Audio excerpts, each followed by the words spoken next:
Bueno, pues a mí me da mucho gusto estar con ustedes. Creo que es importante que tengan ustedes la información de lo que se está haciendo en el país y en el sureste en especial.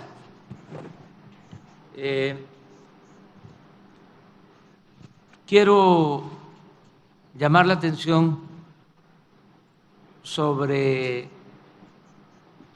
el por qué es importante el que nos integremos en lo económico en América del Norte y como un ideal, como una utopía que se puede convertir en realidad, la integración de toda América, así como en su momento fue la Comunidad Europea y luego la Unión Europea. ¿Por qué no pensar en que se puede dar esta integración regional, estratégica para nuestros países? En cuanto a la integración económica, creo que lo que está sucediendo nos debe de llamar la atención de cómo hay que contemplar la relación económica, comercial, incluso política, al futuro.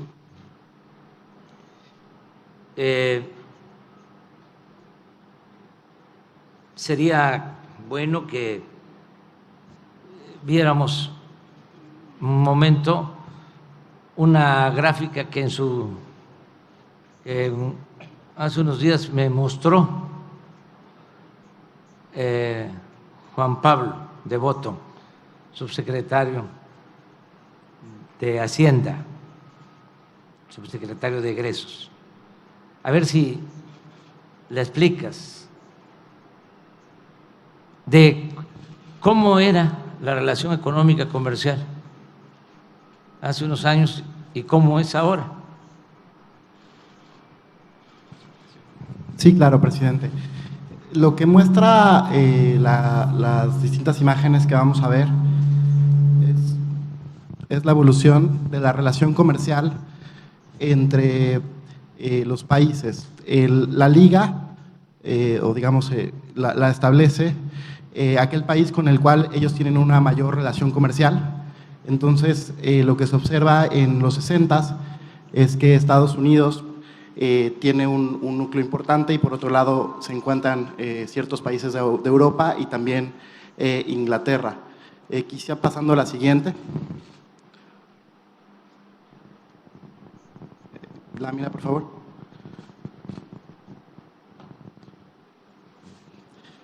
Básicamente lo que se empieza a ver es una disgregación entre lo que tiene que ver con la Comunidad Europea, con una presencia más importante de Alemania y por otro lado un clúster importante con Estados Unidos y una participación también ahí relevante de Japón y por ahí un satélite.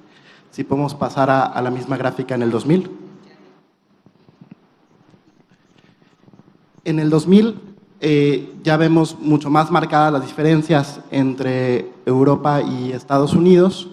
China empieza a agarrar un poco de influencia con algunos países de Asia y digamos que, pero Estados Unidos digamos mantiene pues esta cuestión céntrica hacia una serie de socios comerciales. Y si podemos pasar a ver la gráfica, cómo se ve en el 2020, digamos, solamente para referencia, todos estos datos son datos del Fondo Monetario Internacional y corresponden a la suma de importaciones y exportaciones.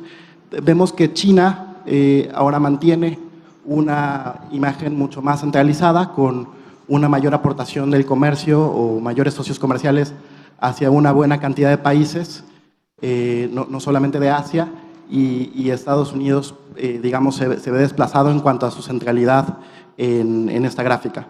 Es un poco lo que se observa como una tendencia en el comercio internacional. Sería tanto. Si esto lo proyectamos, si continúa la tendencia,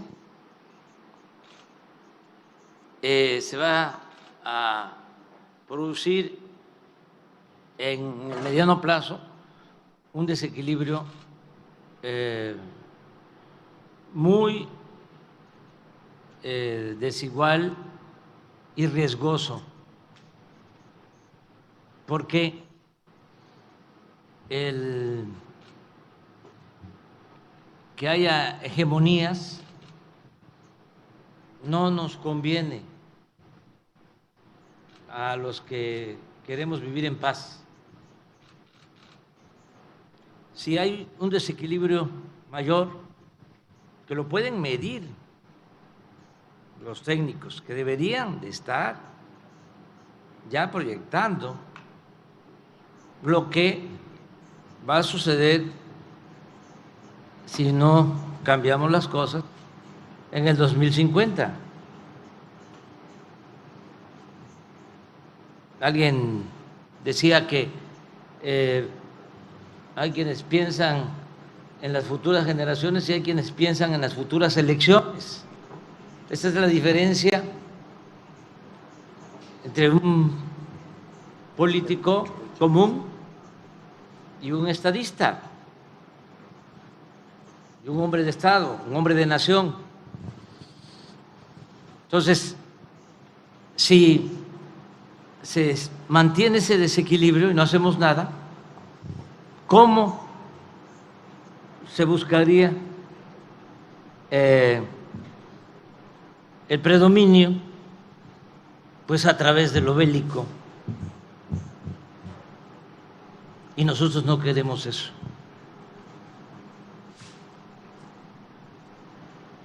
Así de claro y de sencillo.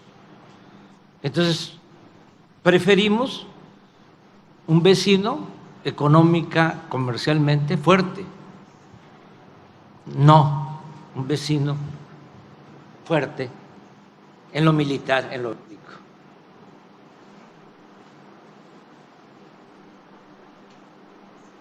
El equilibrio en lo económico y comercial significa estabilidad política. Entonces, creo yo que hay que seguir insistiendo en que debemos de integrarnos con respeto a nuestras soberanías. Es un buen paso el haber renovado el tratado comercial. Yo me siento muy satisfecho con eso, porque cumplí con mi responsabilidad en su momento. No fue fácil el que se le diera continuidad al tratado. Y ahora ya, con este instrumento, tenemos muchas posibilidades para el desarrollo en América del Norte. En lo que corresponde a México, tiene condiciones para la inversión inmejorables. Haciendo a un lado la propaganda política o la politiquería, siempre hablan los hechos y es la realidad la que se va imponiendo. Está creciendo la inversión extranjera en México como nunca, y eso pues es un indicador de que hay futuro para las empresas en México para el crecimiento económico. Es una región de muchas oportunidades. No puedo comparar, pero ya ustedes podrán imaginar la situación tan difícil por la que están pasando los países hermanos de Europa.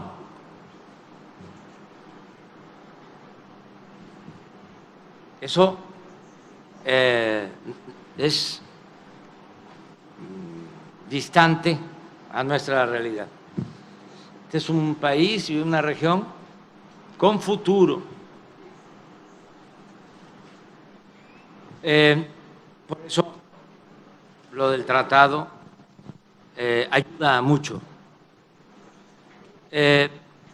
Y decía, ojalá luego de integrarnos bien en el norte o al mismo tiempo, convencer de la importancia de la integración de todo el continente americano. Hay un potencial enorme en toda América. Y solo pensemos en una ventaja comparativa que ahora se mencionó, las distancias,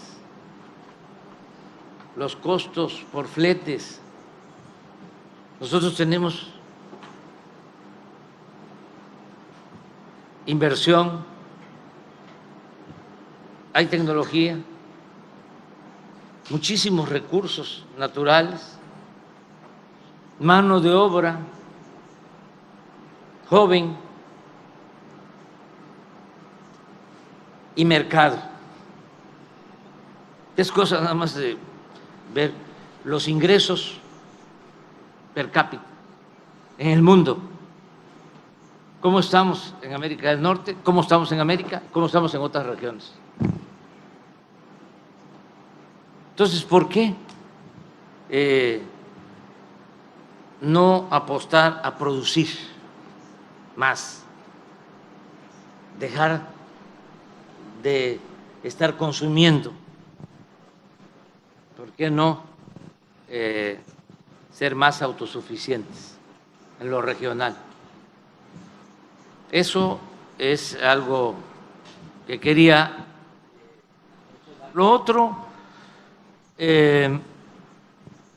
es el equilibrio que estamos buscando en el crecimiento en nuestro país, porque en los últimos tiempos era poco el crecimiento, pero además disparejo.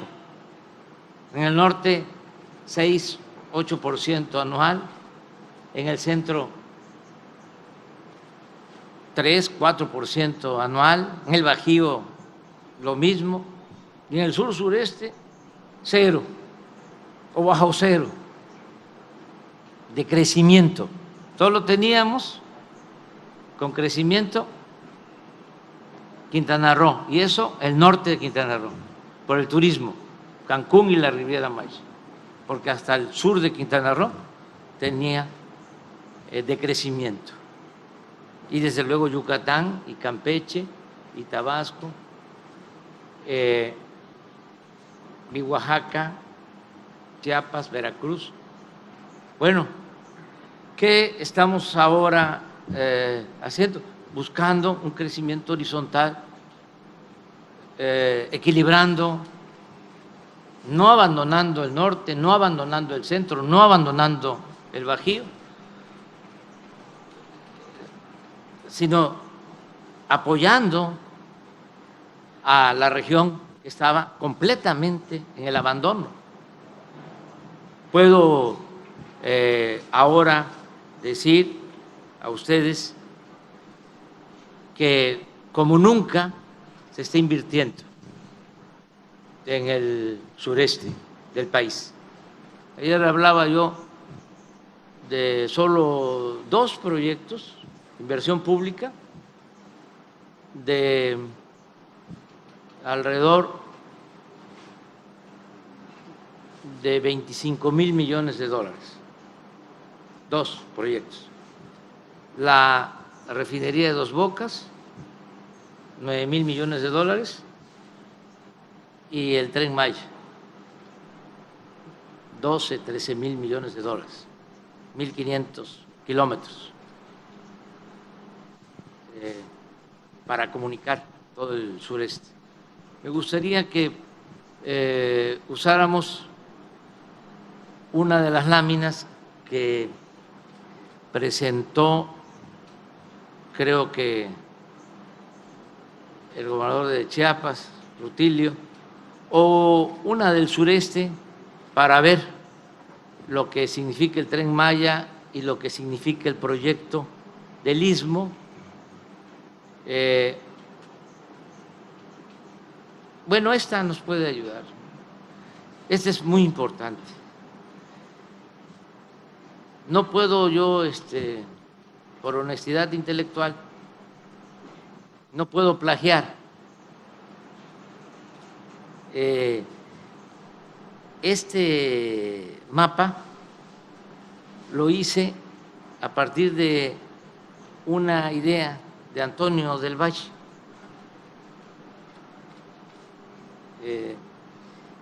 Y se los describí a los empresarios de la cervecera Constellation para,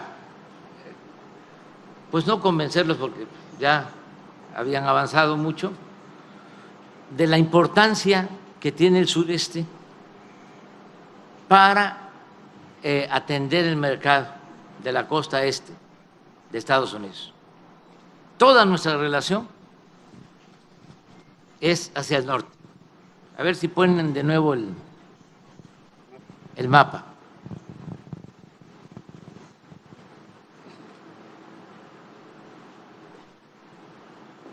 Y podemos abrir mercado. Es hipotético. Ustedes tienen economistas y expertos y podemos demostrar, y se puede convertir la hipótesis en tesis, de que todo ese mercado no tiene presencia de productos mexicanos, que toda la relación es hacia Texas y California.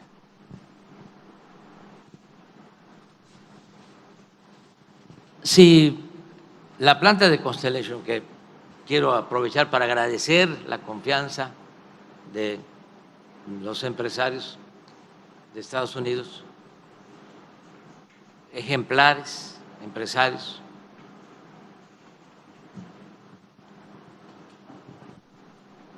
si esa planta se reproduce, imaginemos, y se pone otra igual en el Istmo, y se pone otra igual allá en la desembocadura del río Sumacinta, donde lo que sobra es agua, es el río más grande de México, tendrían para atender todo el mercado de la costa este. Estamos hablando hacia futuro. Bueno, el proyecto del Istmo tiene ese propósito. Ustedes, se ocupan del sector energético, de las distintas ramas de la economía. En todos los casos hay oportunidades. La creación de los 10 corredores o parques industriales en el Istmo tiene muchas ventajas en la industria petrolera, en el gas. Imaginen, volvemos a lo mismo. Ahora Europa padeciendo por la dependencia del gas de Rusia. Y aunque se les quiera ayudar mandándoles gas, ¿qué hay? Suficiente en Texas. Pues no hay plantas de licuefacción.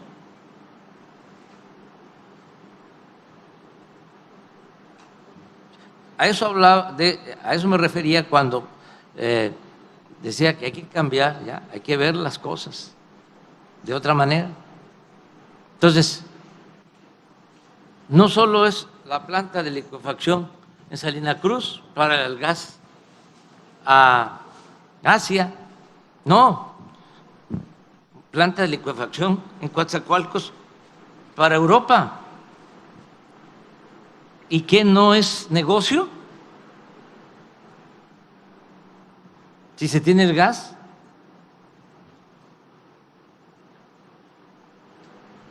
Y una regasificadora en Europa, por mencionar algo, ¿no? Y muchas otras inversiones, todo lo que significa la producción agropecuaria del sureste, de Oaxaca, de Chiapas, Tabasco, Veracruz. Celebro el que ya hay una empresa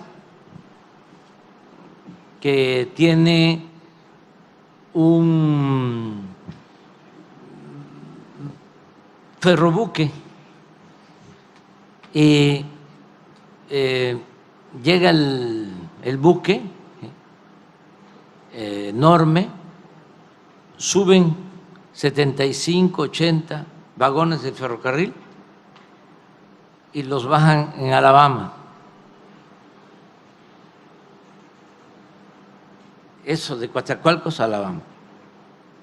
2, 3 días. Ya están ellos invirtiendo en eso. Entonces, sí hay mucho potencial,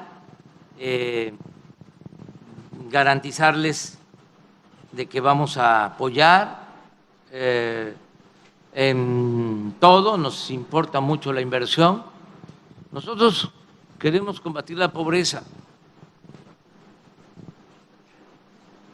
Ese es el propósito central. Y estamos avanzando porque estamos combatiendo al mismo tiempo la corrupción. Porque siempre lo he dicho, la corrupción es lo que ha dado al traste con todo. Eso es lo que más nos dañó en México. No fue una pandemia, una peste. Es la causa principal, la corrupción, de la desigualdad económica y social. Es lo que produjo mucha desigualdad, mucha pobreza, y fue lo que nos llevó a la inseguridad y a la violencia. Entonces, estamos combatiendo la corrupción y esto nos está permitiendo liberar muchos fondos para el desarrollo, porque no solo hay que combatir la corrupción por razones de índole moral, sino porque se liberan muchos fondos para el desarrollo. Les puedo poner ejemplos. ¿Por qué se pudo hacer el aeropuerto de la Ciudad de México? Bueno, porque estaba estimado en 300,000 millones, lo hicimos en 75,000.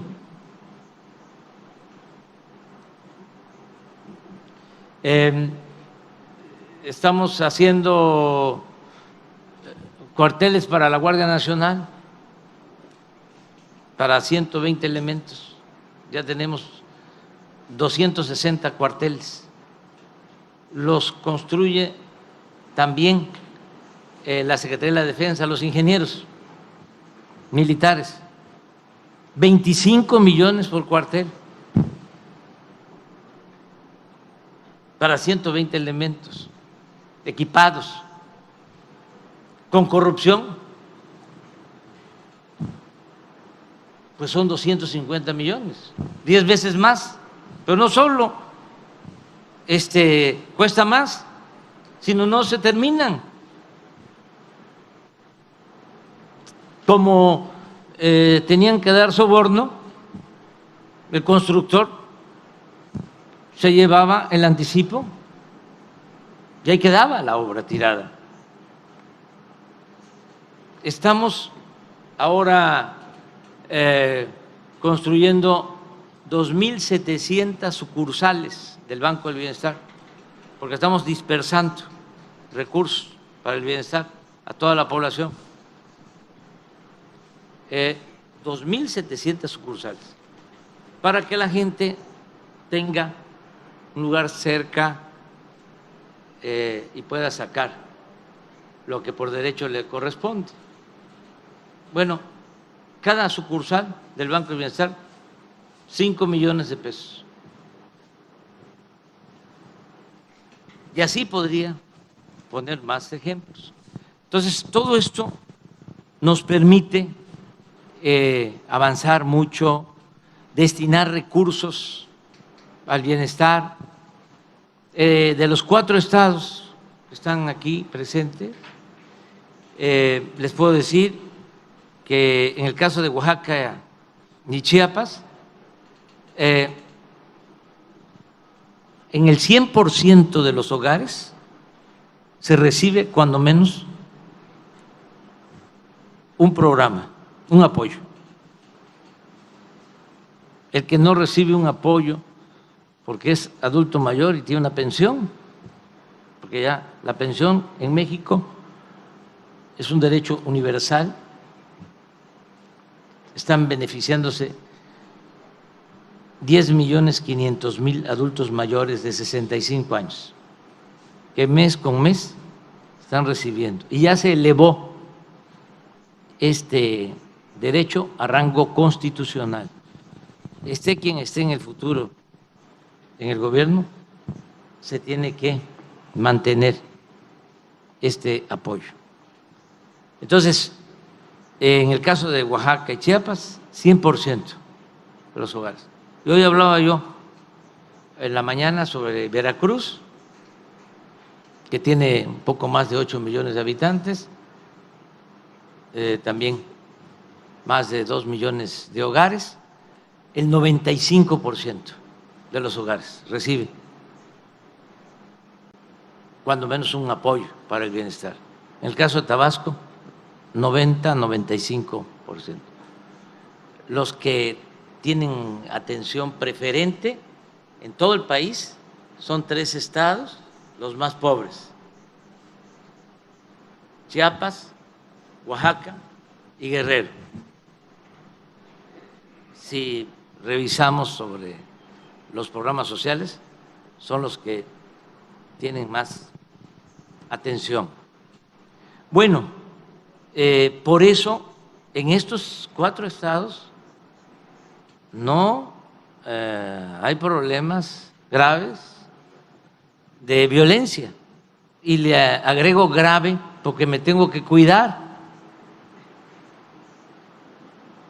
porque estamos también viviendo, así como son tiempos de oportunidades y de esperanzas, son tiempos también de sopilotes.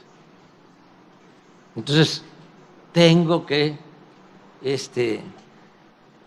usar bien la geometría del lenguaje y hablar más despacio que de costumbre. Yo no hablo de corrido, para cuidarme, porque si digo en estos 4 estados no hay violencia, esa es la nota Por eso le agrego, en estos 4 estados no es tan grave el problema de violencia. Y es cierto, en Chiapas prácticamente no hay violencia, es de los estados con menos violencia en el país. Tabasco, lo mismo, nos aparece. Caso de Oaxaca, igual. Veracruz hoy vimos. Hemos bajado nada más en lo que tiene que ver con el delito de secuestro, en el tiempo que estamos, 75% la incidencia de este delito en el país, 75%. Bueno, y no es nada más porque estamos trabajando de manera conjunta, la Secretaría de la Defensa, la Secretaría de Marina, la Secretaría de Seguridad Pública. Quiero así subrayar de que la Secretaría de Marina y la Secretaría de Defensa son 2 pilares fundamentales del Estado mexicano y hemos recibido mucho apoyo. Fue acertado también hacer una reforma constitucional al inicio del gobierno para que la Secretaría de Marina y la Secretaría de la Defensa pudieran ayudarnos en labores de seguridad pública, porque no se les permitía legalmente. Y se logró esa reforma y gracias a eso enfrentamos el problema de la inseguridad y de la violencia, pero hoy decía, y lo sostengo como una convicción, que lo más importante de todo es el bienestar de la gente. La paz es fruto de la justicia. Eso es lo más importante. Entonces, vamos pues a seguir trabajando juntos. Hoy también en la mañana hablé, y aprovecho para repetirlo, porque generó alguna inquietud lo de la reforma eléctrica. Quiero comentarles que ya el Poder Judicial resolvió, la Suprema Corte,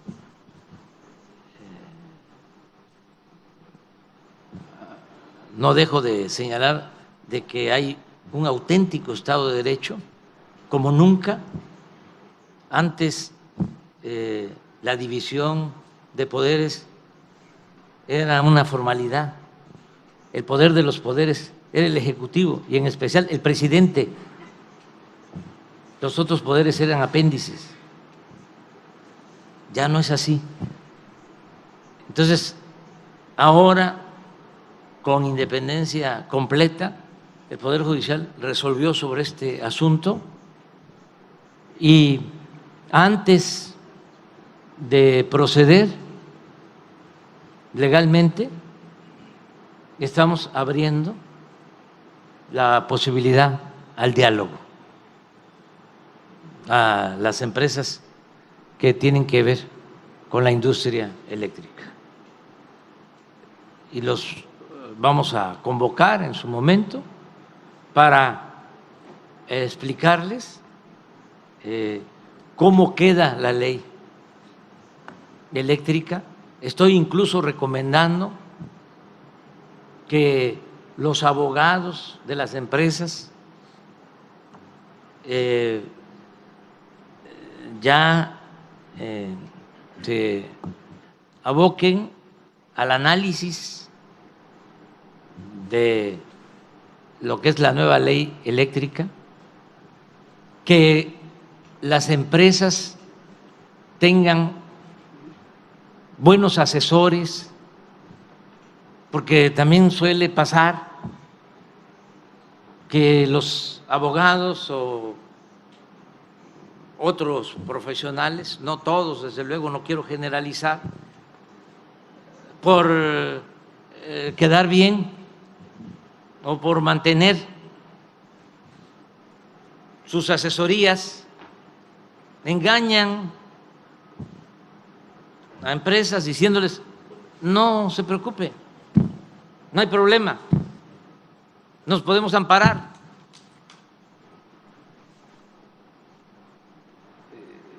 Una vez una corporación muy fuerte tenía un problema fiscal y hablé con el presidente del Consejo de Administración, porque lo conocí así en una reunión y nos caímos bien. Entonces me informaron de Hacienda de que tenían una deuda de 12,000 millones de pesos. Entonces le hablé porque teníamos que presentar una denuncia penal. Y le hablé, dice, es que me dicen mis abogados que estamos fuertes. Pues te están mintiendo. ¿Por qué no envías gente de tu confianza a que revisen el caso? Porque lo que queremos es llegar a un acuerdo. Y envió gente de su confianza y en efecto llegaron a la conclusión que debían los 12,000 millones de pesos y los pagaron. Bueno, voy a decir, fue Walmart. O sea, actuando con legalidad y es de reconocerlo. Entonces, en el caso de la ley eléctrica es lo mismo. Entonces, ya no se va a poder lo del autoabasto. Es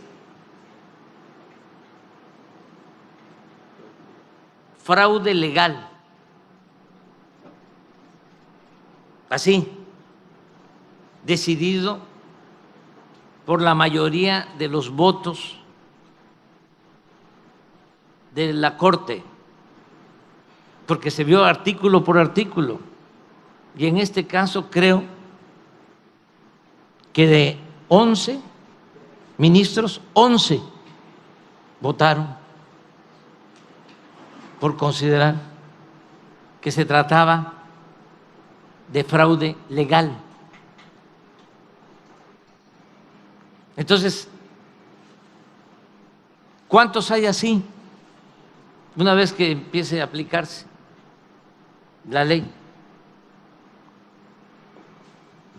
Pues como 70,000 empresas que dependen de 10 o 20 que les venden la energía, porque hay un autoabasto legal que es el que tiene una empresa que consume la energía, pero este caso es distinto al que genera la energía y la vende simulando de que se trata de una sociedad comprando con $1 una acción. Pues eso ya no es posible legalmente. Pero también ni modo que iniciemos los procesos judiciales. No, vamos a dialogar, a buscar las opciones. ¿Qué alternativas tenemos? Y eso es lo que vamos a hacer en este asunto, en este caso. Como lo hicimos en el caso de los gasoductos y como lo vamos a hacer en todo. Imagínense si actuamos de manera estricta. De 110 contratos que se entregaron para la explotación del petróleo, Solo hay 2 produciendo.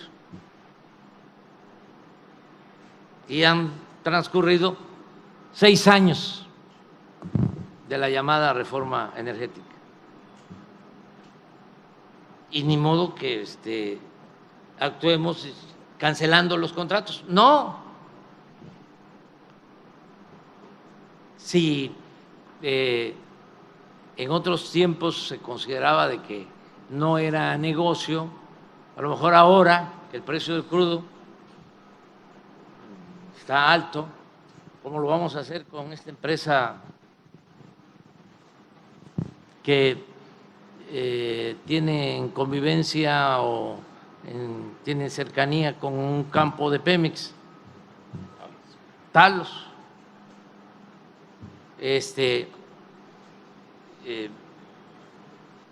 Queremos que inviertan, ya está el contrato, sin ningún problema,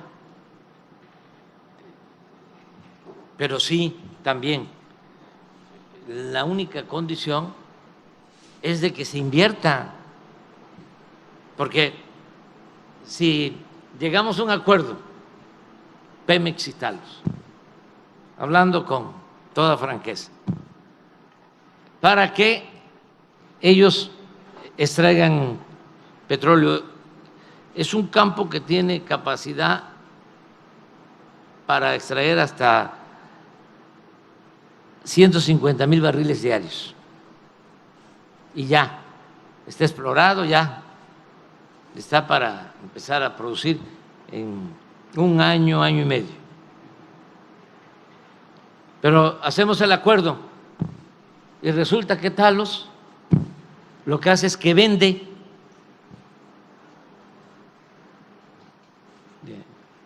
sus bonos o vende la concesión. O sea, solo utiliza el acuerdo para la especulación. Pues no.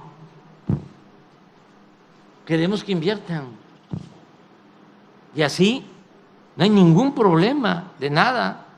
Nosotros ayudamos en todo. Pero ya basta de especular.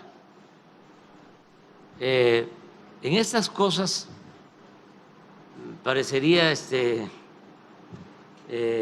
extraño, pero coincidimos con el presidente Biden en estos temas que estoy tratando, porque él quiere que se actúe de conformidad con la ley, que haya justicia, y es lo mismo que buscamos nosotros. Entonces, México tiene muchas oportunidades y ustedes tienen todas las posibilidades de hacer negocios. Aquí hay una nieta de Antonio Ortiz Mena, y don Antonio decía de que se tenían que crear las condiciones para hacer negocios en México con ganancias razonables. Y eso es hacer negocios con ganancias razonables. Él fue secretario de Hacienda 12 años y fueron 2 sexenios con crecimientos promedios de 6% anual, sin inflación, sin devaluación. En ese entonces. Y el país avanzó mucho. Entonces, hay posibilidades de que se invierta en México, cuenten con todo nuestro apoyo. Le agradecemos mucho a Ken Salazar por ayudar a ser el enlace. Son muy buenas las relaciones con el gobierno de Estados Unidos, no nos podemos pelear, no solo porque son 3.180 kilómetros de frontera, sino porque hay una relación histórica de amistad y también de oportunidades mutuas que debemos de aprovechar. Entonces, vamos nosotros a seguir cultivando las buenas relaciones de amistad con el gobierno de Estados Unidos y le agradecemos mucho a Ken, que representa muy bien a Estados Unidos y comprende también la situación nuestra. Ayer recordaba yo lo que hizo un buen embajador de Estados Unidos en México, Joseph Daniel. Fíjense cómo es la historia y la política y las vueltas que da la vida. Daniel fue secretario de Marina cuando se invadió Veracruz, cuando se invadió México. Él fue el que ejecutó el desembarco. Estando de presidente Woodrow Wilson, un buen presidente, demócrata, y Daniel, secretario de Marina, y el segundo de Daniel, en 1914, 21 de abril de 1914, ayer, hace 108 años, Franklin Delano Roosevelt, que llegaría después a ser presidente, también demócrata, en el tiempo que el presidente Cárdenas toma una decisión histórica de expropiar el petróleo. Y ayuda mucho el que Daniel, amigo del presidente, había sido su jefe, era el embajador de Estados Unidos en México. Y por eso ya no hay otra invasión, entre otras cosas. Porque Daniel y el presidente Roosevelt se entienden muy bien con el presidente Cárdenas. Y también la invasión del 14 tiene una gran enseñanza, porque ayer lo comentaba, estaba Huerta en el poder, que había llegado con un golpe de Estado, asesinando al presidente con más vocación democrática en la historia de México, el apóstol de la democracia, Francisco I. Madero. Bueno, se impone Huerta, se declara presidente y Wilson nunca lo reconoce.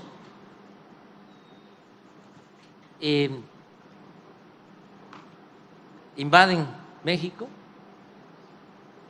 pensando en ayudar al movimiento revolucionario. Sin embargo, Venustiano Carranza, que era el dirigente del movimiento revolucionario, dice no,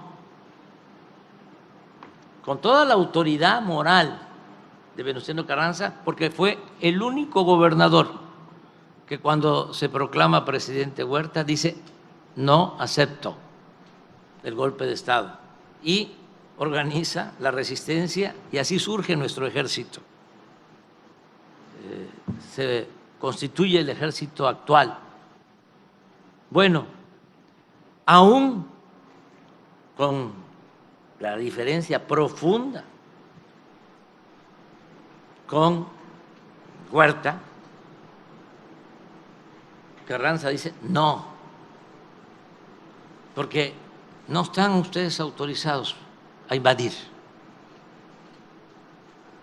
Todos somos iguales. No puede haber un país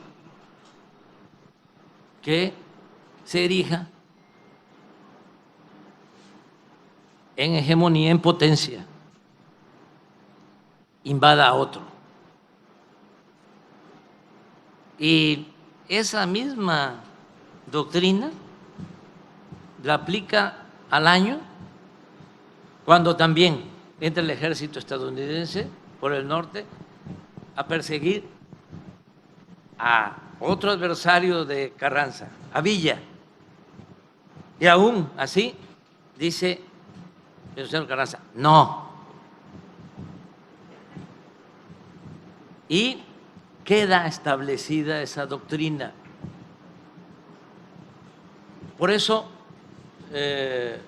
sin aspavientos, sin exageraciones, cuando se da la invasión de Rusia a Ucrania, nosotros decimos, no estamos de acuerdo con ninguna invasión, porque nosotros las hemos padecido. Ahora, afortunadamente, con Estados Unidos y con todos los pueblos y los gobiernos del mundo, tenemos buenas relaciones. Y más aquí con Ken, embajador respetuoso de nuestra soberanía, como lo es el presidente Biden, respetuoso de nuestra soberanía. Muchas gracias.